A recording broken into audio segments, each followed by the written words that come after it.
அனைவரும் நலமும் வளமும் பெற்று வாழணும்னு இறைவனை நான் வேண்டிக்கிறேன். இன்றைக்கி தலைவாழை விருந்தில் வாசமான கோழி குழம்பை எப்படி சுலபமாக செய்யலான்னு பார்ப்போம். ஃபஸ்ட்டு மசாலா எப்படி ப்ரிப்பேர் பண்ணுறதுன்னு பார்ப்போம்.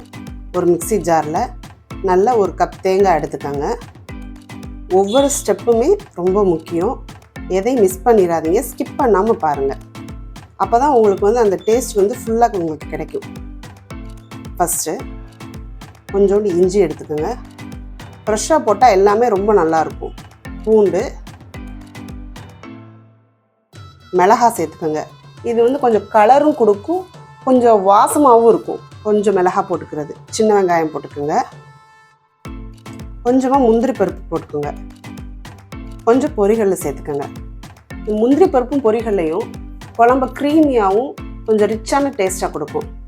ஜாதி பத்திரி கொஞ்சமாக சேர்த்துக்கோங்க. ரொம்ப போட்டால் அப்புறம் ரொம்ப கசக்கிற மாதிரி இருக்கும். கொஞ்சம் பிரியாணி இலை, ஒரு அன்னாச்சி பூ, கல்பாசி, கிராம்பு ஒன்று போட்டுக்கோங்க. ஏலக்காய், பட்டை, இது எல்லாமே ஒன்று சேர்த்துக்கோங்க. அதிகமாக சேர்த்துறாதீங்க. பொதுவாகவே நம்ம கரம் மசாலா, கறி மசாலா தான் போடுவோம். இந்த மாதிரி பட்டை வகையை தனித்தனியாக கொஞ்சம் போட்டு அரைச்சி பாருங்கள். மசாலாவோடு சேர்த்து ரொம்ப டிஃப்ரெண்ட்டாக டேஸ்ட்டாக நல்லாயிருக்கும். கொஞ்சம் பெருஞ்சீரகம் சேர்த்துக்கோங்க. நம்ம சேனலில் நிறைய இந்த மாதிரி ட்ரெடிஷ்னல் ரெசிபிஸ் கொடுத்துருக்கோம், செக் பண்ணி பாருங்கள். உள்ளே போய் மிளகு கொஞ்சம் சேர்த்துக்கோங்க. அவ்வளோதான். எல்லாத்தையும் போட்டு நல்லா நைஸாக அரைச்சி எடுத்துக்கோங்க. இப்போ கடாயை அடுப்பில் வச்சு சுத்தமான செக்கில் ஆட்டின நல்லெண்ணெய் சேர்த்துருக்கேன். நான் எப்பயுமே எண்ணெய் அதிக அளவு சேர்க்க மாட்டேன். கொஞ்சமாக எண்ணெய் உபயோகப்படுத்துறது நம்ம உடம்புக்கும் நல்லது, பட்ஜெட்டுக்கும் நல்லது. ரொம்ப அதிகமான எண்ணெயும் உப்பும் காரமும் சேர்க்குறதும் ஆக்சுவலாக உடலுக்கு ரொம்ப கெடுதல். அளவான எண்ணெய் உடம்புக்கு நல்லது. பெருஞ்சீரகம் தாளிக்கிறதுக்கு சேர்த்துக்கோங்க. பெருஞ்சீரகம் நல்லா பொரிஞ்சதுக்கப்புறம் கருவேப்பிலை சேர்த்துக்கோங்க. ஒவ்வொரு பொருளுக்கு இடையில கொஞ்சம் டைம் கொடுங்க. பச்சை மிளகாய் கொஞ்சம் சேர்த்துக்கோங்க. அடுத்து வெங்காயம் போட்டு நல்லா வதக்கிடுங்க. எப்பயுமே எந்த பொருள் செஞ்சாலும் வெங்காயத்தை நல்லா பொன்னிறமாக வதக்குறது லைட்டான ஸ்வீட்னஸ் கொடுக்கும். நம்ம செய்கிற பொருளோட சுவையே ஒரு ஸ்டெப் அப்படியே தூக்கி கொடுக்கும்.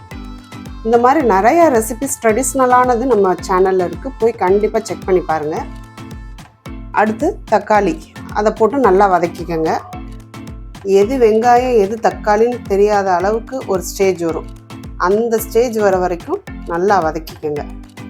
இந்த மாதிரி வதங்குறப்ப கொஞ்சம் உப்பு சேர்த்துக்கிட்டோன்னு வச்சுக்கோங்களேன், சீக்கிரமாகவே வதங்கிடும்.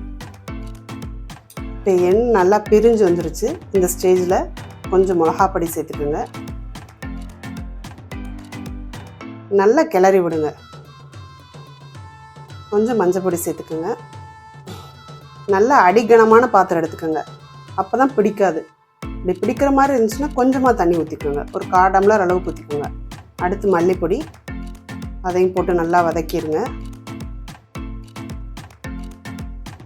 அடுத்து சீரகப்பொடி நல்லா வதக்கிடுங்க. இதுக்கு கறி மசாலா, கரம் மசாலா எதுவுமே தேவையில்லை.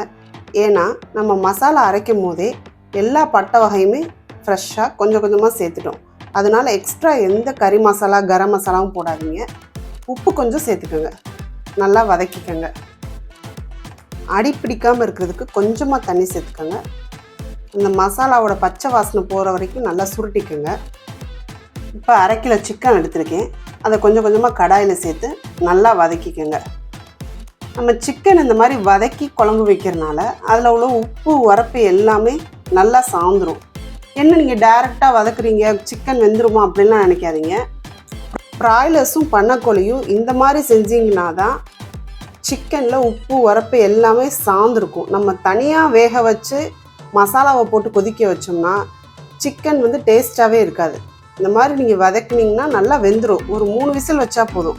ஆனால் நாட்டுக்கோழியை இந்த மாதிரி ட்ரை பண்ணாதீங்க. நாட்டுக்கோழியை தனியாக வேக வச்சு தான் நம்ம மசாலா சேர்க்கணும். இப்போ அரைச்ச மசாலாவை சேர்த்து நல்லா கிளறி விட்டுருங்க. 2லேருந்து 3 நிமிஷத்துக்கு நல்லா மசாலாவையும் சிக்கனையும் நல்லா வதக்கிடுங்க. நல்லா வதக்குனதுக்கு அப்புறம் குக்கரில் சேர்த்து விசில் வச்சுக்கலாம். நான் செய்கிற இந்த ரெசிபி பிடிச்சிருந்துச்சுன்னா மறக்காமல் லைக் பண்ணி, கமெண்ட் பண்ணி, சப்ஸ்கிரைப் பண்ணுங்கள். பக்கத்தில் உள்ள பெல் ஐக்கானை கிளிக் பண்ணுங்கள். அப்போ தான் நான் அடுத்தடுத்து போடுற வீடியோ நோட்டிஃபிகேஷனில் உங்களுக்கு வரும். இப்போ வதக்கின சிக்கனை குக்கரில் சேர்த்துக்கலாம். இப்போ குக்கருக்கு மாற்றியாச்சு. தேவையான அளவு தண்ணி ஊற்றிக்கங்க. ஃபைனலாக கொஞ்சம் நல்லெண்ணெய் விட்டுக்கங்க. இது எதுக்குன்னா நம்ம விசில் வச்சு எடுத்ததுக்கப்புறம் அப்படியே எண்ணெய் அழகாக பிரிஞ்சு வந்துடும். இப்போ ஒரு 4 விசில் விட்டு எடுத்துக்கங்க.